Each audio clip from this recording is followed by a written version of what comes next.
आप हैं हाँसी एक्सप्रेस न्यूज़ के साथ। सच्ची और निष्पक्ष खबरों के लिए देखते रहिए हाँसी एक्सप्रेस न्यूज़ चैनल। और हाँ दोस्तों, चैनल को सब्सक्राइब, लाइक और शेयर करना ना भूलें। क्या है गोकुल धाम मामला? गोकुल धाम के खिलाफ किसने रची साजिश? गोकुल धाम की टीम आई सामने, पुलिस में दर्ज करवाई FIR, जल्दी होगा खुलासा। आइए सुनते हैं क्या कहते हैं राजपाल यादव। है जो काफ़ी दिन से इस हाँसी शहर में चर्चाओं का विषय बना हुआ है कि हमने लगभग 2.5 साल पहले हरियाणा सरकार द्वारा लागू की गई स्कीम दीनदयाल जन आवास योजना के तहत एक गोकुल धाम सोसाइटी सेक्टर 1 में प्लानिंग की और हमने अच्छे ढंग से उसको प्लान किया और बहुत जल्द ही वो आसपास के इलाकों में बड़ा नाम फेम हुआ। हर लोगों की इच्छा हुई कि अच्छा डेवलप करेंगे, इसमें अच्छी सुविधाएं देंगे, गेटेड कॉलोनी है। हमने बड़ी मेहनत करके एक नाम कमाया।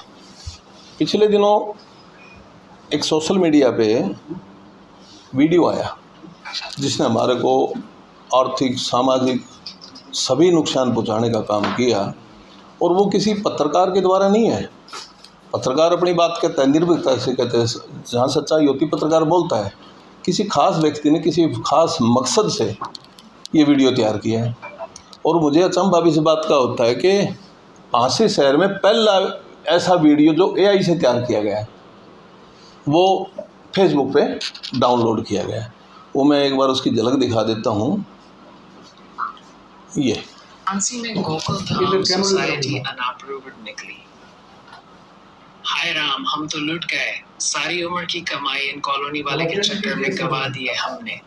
ये कहते थे हाँसी जिला बनेगा, रेट डबल होंगे। हम तो गांव के भी ना रहे। अब इसमें ये दाढ़ी वाला ज़्यादा नॉलेज नहीं थी। मुझे पूछा कि क्या है तो उन्होंने कहा AI से तैयार की गई है। तो हमारे पास जब आया टोटली रजिस्ट्री कराने के, लाने के, ले जाने के, कागजात साइन करने का अधिकार कुलबीर सिंह हलावत हैं। ये उस फर्म में माँ भगवती एसोसिएट्स में पार्टनर है। तो हमने जब इस वीडियो को देखा उस दिन उसके ऊपर वो क्या बोलते हैं व्यूज़ 7,000-7200 व्यूज़ थे शाम को। अगले दिन 8,000, 9,000, 10,000, ये जाते जाते जब 80,000 पे पहुँचे तो हमारा दिमाग ख़राब हुआ। हम माननीय SP साहब के पास पहुँचे इसकी शिकायत लेके कि इसकी वजह से हमें बहुत बड़ा नुकसान हो रहा है। जब हम SP साहब के पास पहुँचे तो ये 1.25 लाख के ऊपर पहुँच चुका था।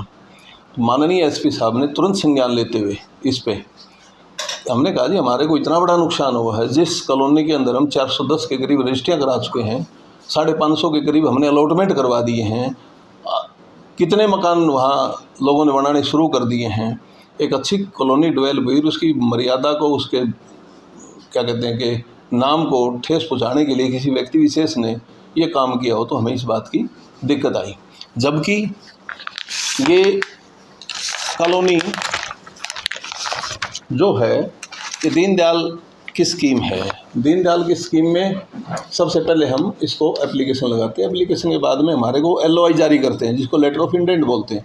LOI के बाद में जितनी कंप्लाइंस होती है पूरी करके हम BG बना के हम फिर उसको लाइसेंस के लिए जाते हैं। लाइसेंस इश्यू होने के बाद में फिर हमारी जोनिंग आती है। जोनिंग आते ही फिर उसके बाद में अरेरा का सर्टिफिकेट आने के बाद में फिर हम जमींदार को, प्लॉट होल्डर को रजिस्ट्री करवाते हैं। ये पूरा का पूरा प्रोसेस हमने वो किया है। ये हमारा लास्ट सर्टिफिकेट होता है अरेरा का सर्टिफिकेट। और सभी रजिस्ट्रियाँ हो रही हैं, लोग अपने मकान बना रहे हैं और फिर किसी फर्म को या किसी कॉलोनी के ब्रांड नेम को नुकसान पहुँचाए तो तकलीफ़ हुई।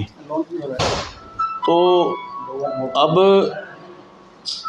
एप्लीकेशन दी, माननीय SP साहब ने तुरंत कार्रवाई करते हुए उस पर FIR लॉन्च की। हम वेट करते रहे। किसके खिलाफ हुई FIR? सर जहाँ तक हमें जानकारी आई है, हमने FIR के बाद में जब हम SHO हाँसी साइबर सेल से मिले तो उन्होंने कहा कि इसकी जो फेसबुक का सारा सिस्टम है ऑल वर्ल्ड का वो कैलिफोर्निया से चलता है। हमने मेल डाल दी है, मेल में आएगा। तो मेल में एक नंबर आया, शायद कोई जोगिंदर नाम है, जोगिंदर है, हाँसी का कोई लड़का है। हाँ जी, तो उसका नाम आया है अब उसका क्या इंटरेस्ट रहा होगा, उसके पीछे उसका मकसद क्या है, वो सारी पुलिस जांच का विषय है। अभी किसने डाली, कहाँ से बनी, कहाँ से गई, किसने लोड की, सारी चीज़ें आती हैं। कहाँ से पहली बार किसका जी नहीं, हादसे का लड़का है, जहाँ तक पता लगा वो जीटी रोड पे रहता है। हाँ जी। उसकी लोकेशन भी पता है, डिस्क्लोज करना है तो आप अरे नहीं मैं बताता हूँ, ये पुलिस डिस्क्लोज करेगी, पुलिस का काम है। कौन है, मैं किसी का नाम लेना नहीं चाहता भाई, कौन है, सच्चाई में कौन निकले, सारी जांच पुलिस के पास है। नंबर पुलिस के पास आया है, पुलिस ने नंबर नोटिस भी दिया हुआ किसी को, वो सारी जांच का विषय है। अब मैं किसी का पर्टिकुलर किसी का नाम लूँ, मैं किसी के मान और सम्मान को ठेस नहीं पहुँचाना चाहता। वो पुलिस जाँच का विषय है, कौन है, उसका मकसद क्या था, उसके पीछे कौन काम कर रहा है, तो वो पुलिस कार्रवाई कर रही है।